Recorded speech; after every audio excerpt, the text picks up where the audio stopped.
በስመ አብ ብዙ ናቸው። ብዙ የለም። በስመ አብ ወመንፈስ ቅዱስ አሐዱ አምላክ አሜን። ክቡር መልአከ ገነት ምድር አድማስ የሁለቱም ቤተ መቅደስ ዋና አስተዳዳሪ፣ በደብሩ አስተዳዳሪና በአድባራቱ አስተዳዳሪና በአድባራቱ የስብከተ ወንጌል መምህራን በተደጋጋሚ ስማችሁ የተጠራ ከጠቅላይ ቤተ ክህነት አዲስ አበባ ሀገረ ስብከት ከክፍለ ከተማ ከየአድባራቱና ከየገዳማቱ የመጣችሁ አስተዳዳሪዎች እንዲሁም ሊቃውንተ ቤተ ክርስቲያን እንዲሁም የስብከተ ወንጌል መምህራን እንዲሁም አረጋውያን አባቶቻችን እናቶቻችን እንዲሁም የሁለቱም አድባራት የሰንበት ትምህርት ቤት ወጣቶች እንዲሁም ደግሞ በእናት ጀርባም እንዲሁም በራሳቸው የመጣችሁ ሕፃናት ሁላችሁንም እላችኋለሁ በእግዚአብሔር ስም እንደምን አረፈዳችሁ፣ እንደምን ቆያችሁ። እግዚአብሔር ይመስገን ብለን እንድናመሰግነው ግብፃዊ ሆነው ሳለ የኢትዮጵያ ወዳጅ፣ ግብፃዊ ሆነው ሳለ ኢትዮጵያን ከእግዚአብሔር ጋር ይልቁንም የኢትዮጵያን ወገባቸውን ታጥቀው ያስታረቁና ያማለዱ ርዕሰ ባህታውያን ለተባሉት ለጻድቁ አቡነ ገብረ መንፈስ ቅዱስ ዓመታዊ የዕረፍት በዓል እንኳን አደረሰን አደረሳችሁ። የደረሳችሁ አመሰግናለሁ። እግዚአብሔር እንግዲህ አሁን ላይ ያለውበት አገልግሎት ቀደም ባለ መልኩ እኔ አነባለሁ ማየት ተረጉማለች ብለው ሊቁ እንደተናገሩት ከኔ በፊት ሊቃውንቱ አነበቡ፣ ክቡር አባታችን ደግሞ ተርጉመውታል። አሁን ላይ እኔ ትንሽ ደቂቃዎች ብቻ የዕለቱን ታሪክ ነው የምናገረው። የዕለቱ ታሪክም ከትናንት ጀምሮ እስካሁን ድረስ ሊቃውንቱ ተናግረውታል። ግን ታቦታት ቆመው ወንጌል ተብሎ የራሱ የሆነ መናግብር ስላለው እንጂ ታቦታት 3 ጊዜ ሲዞሩ ኦርክዋ ወርኢኩ ስነ ህንጽሃ ቤተክርስቲያንን ሶናት አየናት። ይልቁንም ምስጋናዋ ሊቃውንቱ በሊቃውንት አንደበት፣ አረጋውያን በአረጋውያን አንደበት፣ ወጣቱ እንዲሁም በወጣቱ ሕፃናቱ በሕፃናት 3 ጊዜ እየዞርን እግዚአብሔርን አመሰገን። ሲያመስሉት ይንናምናል። ቀጥሎ ያየነው የሊቃውንቱ ወረብ ነው። ከዚያ ቀጥሎ ያየነው የሰንበት ትምህርት ቤቱን ነው። ከዚያ ቀጥሎ ያየነው ደግሞ ሪፖርቱን ነው። ከዚያ ቀጥሎ ደግሞ የክቡር አስተዳዳሪውን ከእናንተ ጋር ሆነው ከዚህ ቀደም ባላቸው ላይሰንስ ወይም ደግሞ ድምፅ እዚህ ቦታ ላይ በልማት ወደኋላ የዘገየውን በታሪክ ደረጃ ግን እነሆ ተሻጋሪ ታሪክ ያለውን የሁለቱንም ቤተ መቅደስ የሥራ ልማት እንቅስቃሴ ያሳይተውናል። ወንጌል አድራሽ ነው፣ የሚያጠቅድቅ ደግሞ ስራ ነውና በእንሰማው ወንጌል የኔ ድርሻ የት ነው ምንድነው ክፍሌ ብለን መልካም ስራ ሰርተን ተባርከን እንድንወጣ አምላካችን የእግዚአብሔር መልካም ፈቃድ ይሁንልን። በጣም አጭር ደቂቃና 3 ደቂቃዎችን ከኔ ጋር እንቆያለን። ቃለ ፈጣሪሁ ጸዋኢ እንበለ ነፍስ። ቅዱስ ሙሴ እመኒ እንዘ ትነውም ስትተኛ ወእመኒ እንዘ ትነሣ ስትነሳ ወእመኒ እንዘ ትሐውር ስትጓዝ ወእመኒ እንዘ ትነብር ስትቀመጥ እነሆ ይትርሳ ተዘክሮተ እግዚአብሔር አምላክ። የእግዚአብሔርን ቃል ከመናገር እንዳታቋርጥ። እግዚአብሔር ማለት መንግስቱ ዘለዓለም ወምኩናኑን ለትውልደ ትውልድ፣ መንግስቱ ለዘላለም የሆነ ግዛቱ ለልጅ ልጅ የሚሆን አንድም እስከ ዘላለም ድረስ ዓለሙን ፈጥሮ በዝናብ አብቅሎ በፀሐይ አብስሎ የሚመግብ ክረምትና በጋ ሙቀትና ቅዝቃዜን ይልቁንም ዘርና ማጨድን ብርሃንና ጨለማን የሚያፈራርቅ እርሱ ስለሆነ ዛሬ ያለንበት መጋቢት ይባላል። መጋቢት ማለት ያው ከመግቦት የተነሳ አይነ ሁሉ ነፍስ ሲያቆቂ ያቅ አንተ ጽምቦሙ ሲሳዮሙ በጊዜው ተሰፍ የማለከ ወታጸግብ እንስሳ ለሁሉ እንስሳ ዘበስራትክ እነሆ የሁሉ ነፍስ አንተን ተስፋ ያደርጋል። ትውልድ ያልፋል፣ ትውልድ ይተካል። አንተ አይደለም ለሰው ልጆች፣ አንተ አይደለም ለእንስሳት፣ በድንጋይ ውስጥ ላለ ትልም የምታስብ አምላክ አንተ ስለሆንክ እነሆ የሁሉ ነፍስ አንተን ተስፋ ያደርጋል። አንተም በጊዜው ምግባቸውን ታዘጋጃለህ። እናት ስራ ይዛ ልጇን ልትረሳ ትችላለች። አባት ደሞዝ አልደረሰም ብሎ ሊዘገይ ይችላል። እነሆ የምግብ ጊዜያችን በተለያዩ ጊዜዎች ሊዘገይ ይችላል። አንተ ግን እነሆ ሌሎች ሊዘገዩ የማትዘገይ እውነተኛ መጋቢ አምላክ ዓለምን ትመግባለህ ብሎ ቅዱስ ያሬድ እንደተናገረው በመጋቢነቱ አንድም ከመጋቢነቱ የተነሳ ይህን ዓለም እምኀበ አልቦ ሀበቦ ካለመኖር ወደ መኖር አምጥቶ መጋቢት 29 ቀን ሰማዩን ከላይ ዘረጋው፣ መሬትን ዘአጽንዐ ለምድር እንዲበማኝ በውኃ ላይ መሰረተ። ይልቁንም 20 ዓለማትን ፈጠረ። ይልቁንም 22 ስነ ፍጥረትን አዘጋጀ። ይልቁንም ይህን ዓለም ጣራውን ሰማይ መሰረቱን መሬት አደረገና ይህን ሁሉ ፍጥረት ሊመግብ በቃል ኪዳኑ ሲጠበቅና ሲጠብቅ ሲመግብ ይኖራል። ከዚያ የተነሳ እነሆ ፈጣሪ ዓለማት ገባሪ ዓለማት እግዚአብሔር በመጋቢነቱ አንድም ከመጋቢነቱ የተነሳ ዓለምን በፈጠረበት ወቅት ዓለምን አድኖበታልና ይልቁንም ደግሞ ዓለምን ይጠቀልልበታልና ከዚያ የተነሳ መጋቢት ተሰውሏል ማለት ነው።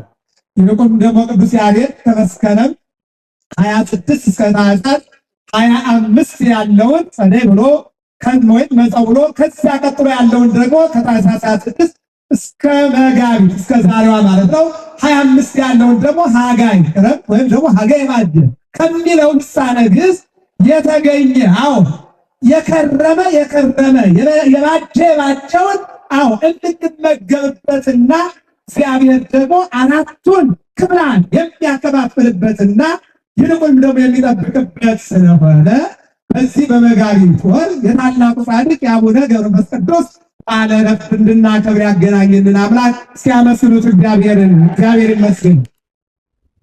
በዚህ የተነሳ በቅዱስ ያሬድ ተነስቻለሁ። አቢይ እግዚአብሔር ወብዙኃ ኮቴቱ፣ እግዚአብሔር ትልቅ ነው፣ ምስጋናውም ብዙ ነው። ሰውን ብናመሰግነው ነገ ሌላ ሊሆን ይችላል። አለው ብንለው ላይኖረው ይችላል። ኃይል አለው ብንል ደካማ ሊሆን ይችላል። ይሰጣል ብንል ሊያጣ ይችላል። ሁልጊዜ ለጋስ ባዕል ዘኢይሌቅህዎ እግዚእ ዘኢይግዕዝዎ፣ የማይሰጡት ኃይለ ጸጋ የማይሾሙት ዘላለማዊ ንጉሥ አልፋና ኦሜጋ መድኃኔ ዓለም በታላቁ ጾም ስላገናኘን ክብርና ምስጋና ለአምላካችን ለእግዚአብሔር ይሁን።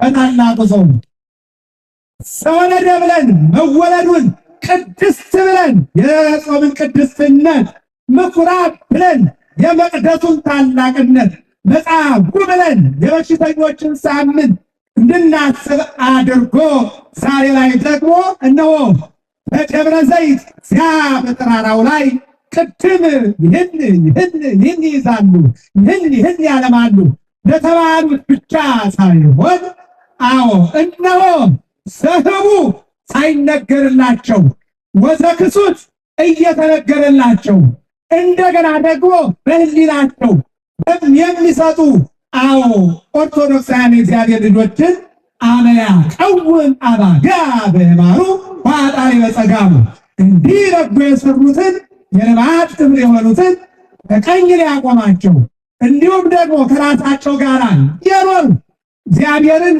ያላወቁ ቤተክርስቲያንን ያልጠየቁ ደግሞ በግራ የሚያቆይበት የታላቅ ፍርድ ቀን እነሆ ደብረ ዘይት ለተባለው ታላቁ የፍርድ ቀን እግዚአብሔርሰ ይሃደይ ይመጽእ ወአምላክነ ኢያረምም እሳት ይነድድ ቅድሜሁ፣ እግዚአብሔር ይመጣል አይቀርም፣ ፍርድ በፊቱ ላይ አዎ ይነገራል።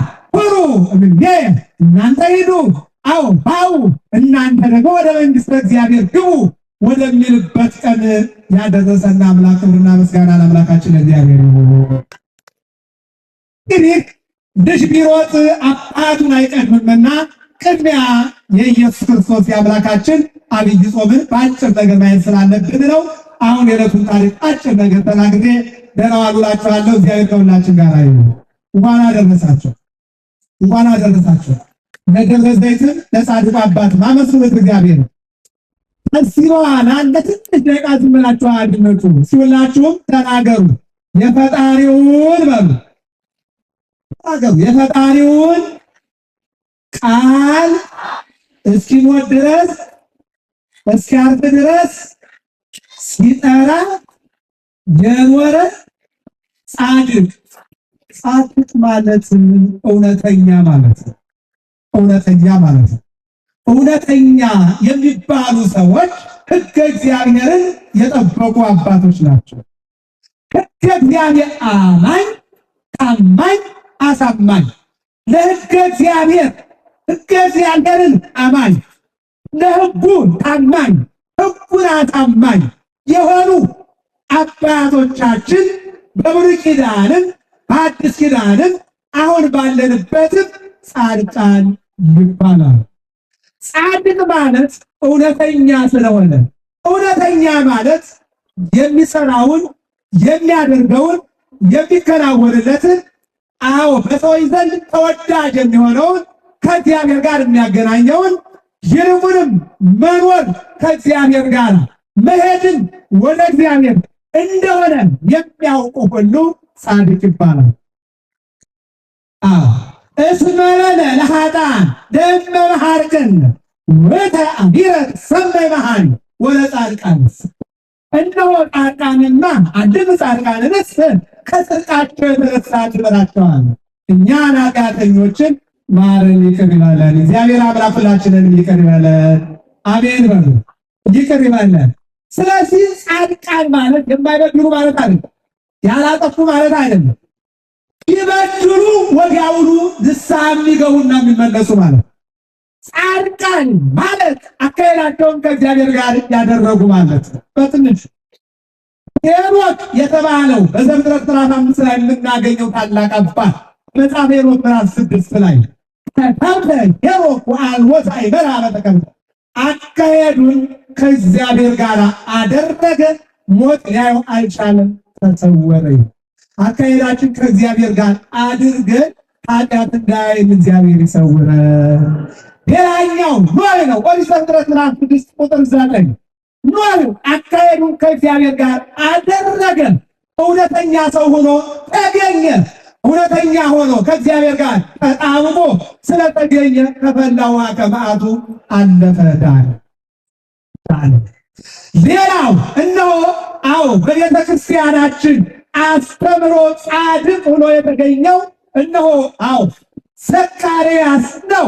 ዘካርያስ አካሄዱን ከእግዚአብሔር ጋር አድርጎ በመጨረሻው እግዚአብሔር የጎበኘው አባት ነው። በንስሐ እየተመለሱ ቅዱስ ጴጥሮስ በንስሐ ቅዱስ ጳውሎስ በንስሐ እኒህ ሁሉ ተመልሰው የእግዚአብሔር አገልጋዮች ሆነው አልፈዋልና ጻድቅ ማለት ሁልጊዜም አዎ መልካም የሚሰራ ብቻ ሳይሆን ቢያጠፋም ቢጠፋም ቢሳትም ቢያሳትትም ንስሐ የገባ ጻድቅ ይባላል ማለት። ስለዚህ በቅዱሳን ቦታ እና መንገድ እንድናል የአምላካችን የእግዚአብሔር መልካም ፈቃዱ ይሁንልን። አሜን በሉ። የእግዚአብሔር አምላካችን መልካም ፈቃዱ ይሁንልን። ነበረ በገዳም ወበዓታት፣ በገዳም በጫካ ወበዓታት በዋሻ ተቀመጠ። ስንት ዓመት? 562 ዓመት። እኛ እኮ ከአንድ ቦታ ወደ አንድ ቦታ ስንባል ጋር መጣን እኮ ነው የሚለዋል። እየሰማችሁ ማለት በዚህ ቤተክርስቲያን እንኳን ይህን አበባ ሰማበት ቤት እንደተመለሰ ጻድቁ ገብረ መንፈስ ቅዱስ ሕንፃዊ ናቸው። ይህ የምትባልና ላይ የምትባል በዚያ ታናች ቦታ አባት እናት ስምዖን ወአቅሌስያ ይላል። ስምዖንና አቅሌስያ ይባላል። እግዚአብሔር ፊት እውነተኛ የሆኑ ያለ ነቀፋ የተገኙ ቅድም እንደጠቀስኩላችሁ ለዘካርያስ አሎ አሐዱ ብእሲ ወይም ካህን ስሙ ዘካርያስ ወይስ ኤልሳቤጥ ዘካርያስ የሚባል ካህን ነበር። እነሆ ሚስቱ ኤልሳቤጥ ትባላለች። ያለ ነቀፋ እውነተኛው ነው እየተጓዙ እግዚአብሔር ፊት ጻድቃን ነበሩ ይላል። ያድርግልን መድኃኒዓለም። ስምዖንና አቅሌስያ ያለ ነቀፋ አልወደድሽም በቃሽኝ፣ አልወደድክልኝም በቃኝ፣ እስኪ ሆስፒታል ደማችን ይመርመር ያንተ ነው የኔ ነው ሳይሉ 30 ዓመት በጽናት ነው። በ30 ዓመት ጋብቻ ውስጥ በስላሴ ታሪክ ቅድመ ዓለም በአምላክ ሕሊና ታስባ ትኖር ነበር እመቤታችን በተአምረ ማርያም እንደተነገረው። ቅዱስ ያሬድ ደግሞ ዘእንበለ ይትፈጠር ሰማይ ወምድር ወዘእንበለ ትሳረር ምድረ ገነት ሀደወት ስብሕት ብሎ ቅድመ ዓለም እመቤታችን በአምላክ ሕሊና እንደነበረች ድኅረ ዓለም ደግሞ በስላሴ ስም ነጸብራቅ ታቦት ዘዶት እንተ ይእቲ እግዝእትነ ማርያም ያከበራት እናታችን የድንግል ማርያምን እናትነት ጸጋ ያመኑት እነዚህ ባልና ሚስት ስምዖንና አቅሌስያ በ30 ዓመት ጋብቻቸው በንጽሕና በቅድስና በእውነት ከቆዩ በኋላ የስላሴ ስዕል ተንበርክካ ስላሴ ማልፈጠረች ሲል ማልፈጠረች ብሎ ስላሴ ነው የሚለው በስላሴ ነው የሚለው። ስለዚህ የማህፀንን ልጅ ጠር የሚፈጠረው ልጅ የሚሸከመው ልጅ ስላሴን የሚያገለግል ቤተክርስቲያንን የሚያገለግል ይሁን፣ ለእኔ ግን ልጅ አላትን ተብሎ የስሜ መጠሪያ ይሁን፣ ክብሩን ግን ስላሴ ይውሰዱ ብላ ሰገደችና አልቅሳ ወደ ቤቷ ስትመለስ መጋቢት 29 ቀን ጻድቁ ተጸነሱ። ክብርና ምስጋና ለእግዚአብሔር። እውነተኛ እንባ የእግዚአብሔርን ፊት ይመልሳል። እውነተኛ እንባ ሐናን ተመልከቷል። እኔ የሰከርኩ አይደለሁም ጉድለት ያለብኝ ነኝ፣ ይህን የሚሞላው እግዚአብሔር ነው ብላ እግዚአብሔር ሰማት ወሰማን ቃለ ስለቴ እግዚአብሔር ልመናዬን ሰምቷል ብላ ልጇን ሳሙኤል ብለዋለች። እነዚህ ጻድቅ በሶስት ነገር መድኃኒዓለምን ይመስላሉ ኢየሱስ ክርስቶስን። አንደኛ የጽንሰት ቀናቸው በመድኃኒዓለም ቀን፣ የልደት ቀናቸው በመድኃኒዓለም ቀን። ቤተሰብ የእግዚአብሔር የኢየሱስ ክርስቶስ ቤተሰቦች ዓለም በሙሉ የእግዚአብሔር ሆኖ ሳለ ነገር ግን ባደረበት እያደሩ በዋለበት እየዋሉ የእጁን ተአምራት የቃሉን ትምህርት የሰሙ 12 ሐዋርያት 36ቱ ቅዱሳን 72 አርድእት ሲደመሩ 120 ይባላሉ። ገብረ መንፈስ ቅዱስ ደግሞ 60 አናብስትና 60 አናብርት ቤተሰብ የሆኑላቸው። በእነዚህ በሶስት ነገር ኢየሱስ ክርስቶስን ይመስላል። የዚህ ዓለም ባለስልጣን እኮ እኔ የለበስኩትን እንዳትለብስ ይላል። እየሰማችሁ ማለት ይህን ልብስ እንዳትለብስ፣ ከወንበር ላይ እንዳትቀመጥ፣ እኔ ያዝኩትን ይህን እንዳትመርጭና እንዳትነዳ ይላሉ። የዓለም መሪዎች ያው ታውቋቸዋላችሁ። ይህን ጃኬት እንዳትለብስ ይላሉ። እየሰማችሁ አይደል? መድኃኒዓለም ግን ገብረ መንፈስ ቅዱስን እሱ በተጸነሰበት እንዲጸነሱ በተወለደበት እንዲወለዱ ባለ 120 ቤተሰብ እንዲሆኑ የኛ አምላክ ምቀኝነት የለውም። እስኪ አመስግኑ ሌላ አምላክ እግዚአብሔር።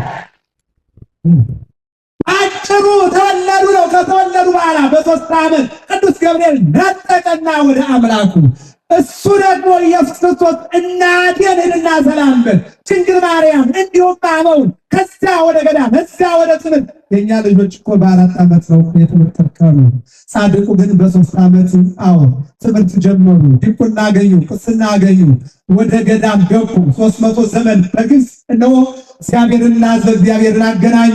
በ300 ዘመን በኋላ ወደ ሀገረ ኢትዮጵያ ወደ ኢትዮጵያ ሂድ ሱዳን በላይ የተከበረች ይልቁንም እንዲህ ይላል ቅዱስ ያሬድ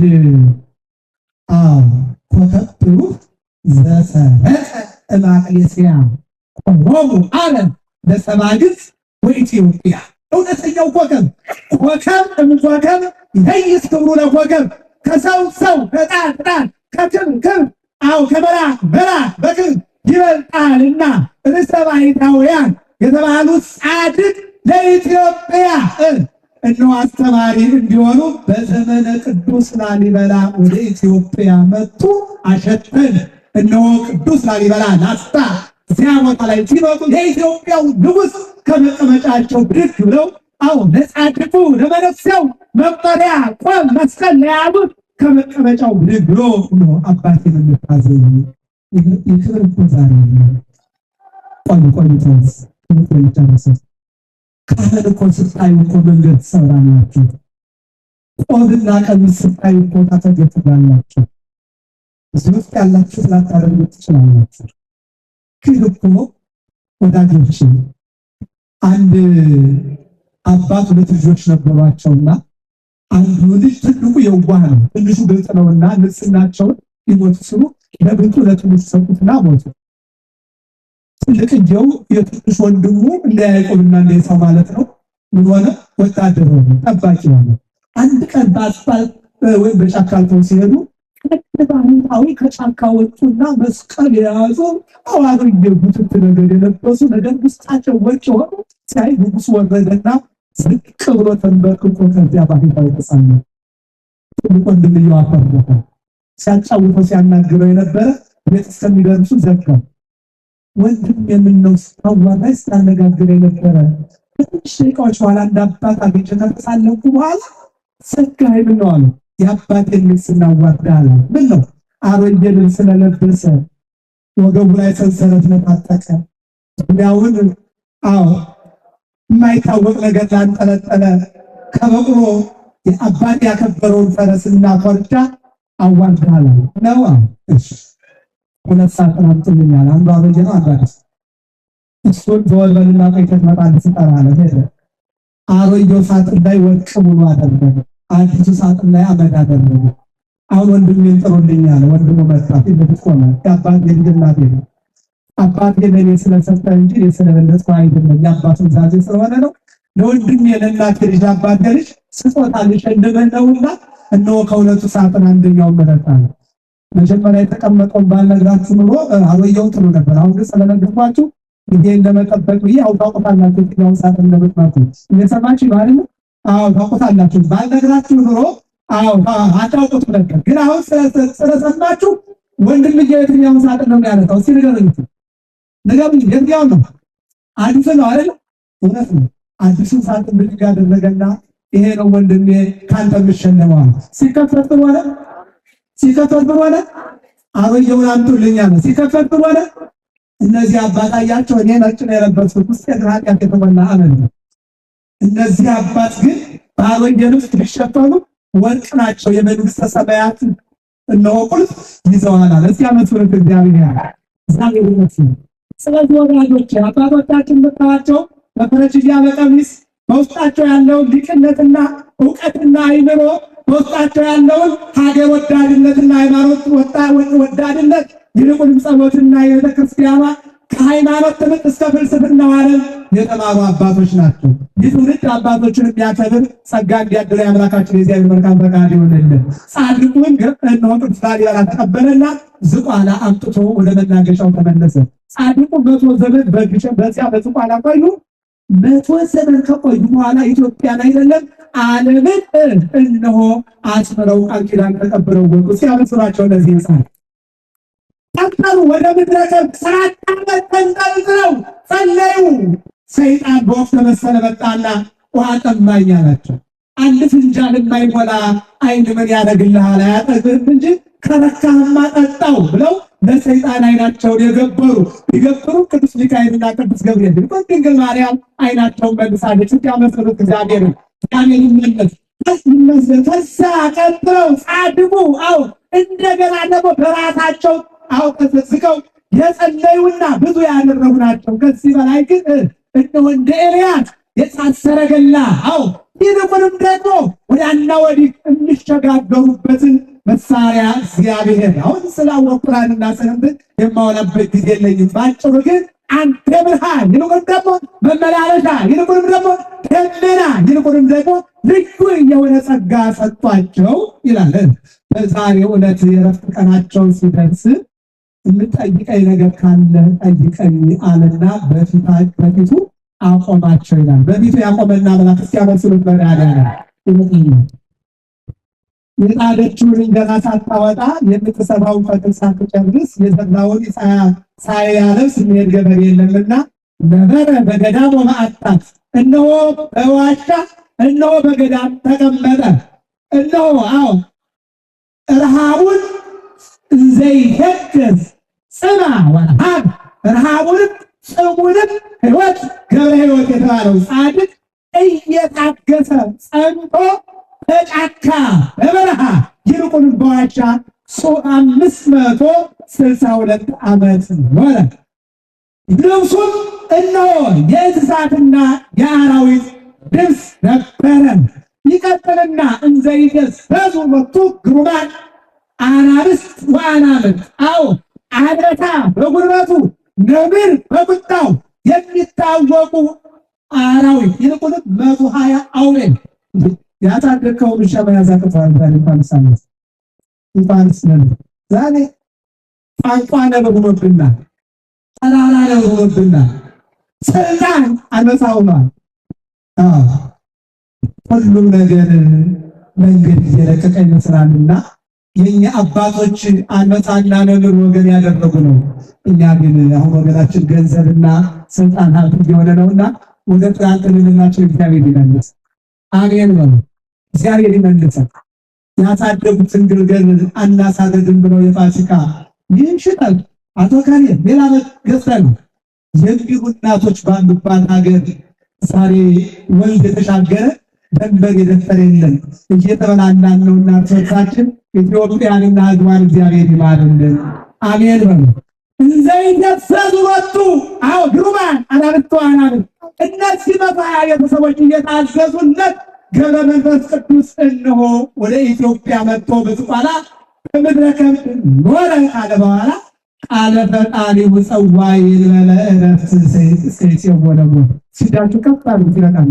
ከፍ አድርጉት ከፍ አድርጉት የአምላኩን በሉ ከፋችሁን የአምላኩን የእግዚአብሔርን ቃል እየጠራ ያረፈ እውነተኛ ጻድቅ የእግዚአብሔር ቃል ይሰማይ ቀለም ቀቡኝ በሰጥቶ ደግፉ ሳይል ይዞ ወደ እግዚአብሔር ቃል ይህን መሬት ያጠና የእግዚአብሔር ቃል የእኛ ቃል ላይጸና ይችላል። እግዚአብሔር ግን እንሆ ሳይሉ ለእግዚአብሔር መራ ምድረ ወቃለ እግዚአብሔር ጸና ሰማይ ሁሉም 20 ዓለማት የጸኑ በእግዚአብሔር ቃል ነውና በቃሉ አጥንቶን ክቡር መልአከ ገነት ቅድም ስለ ልማቶቹ ተናግረዋል። እንደገና ስብከተ ወንጌል ኃላፊው አንጋፋ አባታችን የንስሐ ልጆች ይዘዋል እያሉ ሲናገሩ ነበርና በተነገረው ቃል እዚህ በአውደ ምሕረቱ ነቢያት ምሩቅ ሰሬዋ ወታምዋ ከሩቅ ሆነው አዩአት፣ ተሳለሟት፣ አልደረሱም። ግን ተስፋቸው ግን ሱባኤያቸው እውን ሆኖላቸዋል። እዚህ የነበሩ አባቶች ከሩቅ ነው ልማቷን አዩ፣ ከሩቅ ነው ተመለከቱ፣ አልታየም ነበር። አሁን ግን ሊጨበጥ ሊዳሰስ መሰረት ተጥሎ እዚህ ያደረሳችሁ አምላክ ይህን ቃል አክብረን ሕንፃዎቹ ታንጸው ልማቱ ለምጦ አስተዳዳሪው ታቦት ላይ ቆሞ መስቀል ይዘው የተናገሩት እውን ሆነ እንድትሉ እግዚአብሔር ይርዳችሁ። እልል በላችሁ። እግዚአብሔር ይመስገን። አመስግኑ እግዚአብሔር